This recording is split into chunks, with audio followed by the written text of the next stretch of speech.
নম্বর 3, শ্রমিকের প্রাপ্য অধিকার আপনি দেন না। একজন শ্রমিক বেচারা কত কষ্ট করে এই প্রখর চৈত্র মাসের রোদ্রে কাঠফাটা গরমের মধ্যে আপনি এসির মধ্যে বসে রয়েছেন, আপনি মাঠে গিয়ে মাথায় ছাতি দিয়ে আপনার শরীরে একটু ঘামে আপনি এটা পছন্দ করতে পারেন না, সহ্য করতে পারেন নাই।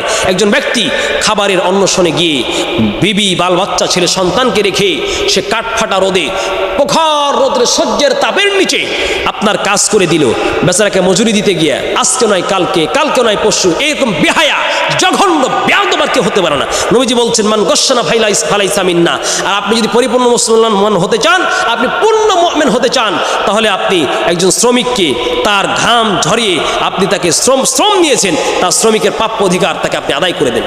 ও শ্রমিক ভাইরা, আপনাদের জন্য ইসলাম কত সুন্দর কথা বলেছে। ও যারা রাজমিস্ত্রি আছেন ভাইরা, যারা কাঠমিস্ত্রি, যারা শ্রমিক, যারা কৃষিজীবী, যারা ধান কেটে খান, যারা চাষাবাদ করে খান, আপনি দেখেন রসুল আপনার পক্ষে কত গান গেয়েছেন, রসুল আপনার পক্ষে কত সাপোর্ট করেছেন। নবীজি বলছেন আতুল আজিরা আজরাহু ক্বাবলা আন ইয়াজিফা আরাকুহু।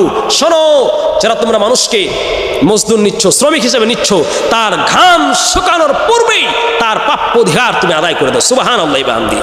আপনি একটা মানুষকে খাটিয়ে নিয়েছেন, আপনার 10 বিঘা জমি আছে, আপনার মতো বেহায়া বেলজ্জা বেশরম আর কেউ হতে পারে না। একজন মানুষকে দিয়ে আপনি আম গাছে বিষ দিয়ে নিলেন, গরিব মানুষ, তার টাকাটা আপনি দিচ্ছেন না। চাইতে গেলে কটু কথা বলে। কত বড় নেতা আছে, দলের বাহাদুরি, লক্ষ লক্ষ টাকা বাকি নিয়ে চুল কাটার দোকানে বাকি, মরিচের দোকানে বাকি, বিষের দোকানে বাকি, কাপড়ের দোকানে বাকি, অসংখ্য বাকি নিয়ে যদি আপনি মারা যান না দিয়ে, তাহলে অবশ্যই রাসূলুল্লাহ বলছে ঋণ, এই ঋণ পরিশোধ না করে কিয়ামতের মাঠে তুমি আল্লাহর দরবারে জ্বলতে থাকবে।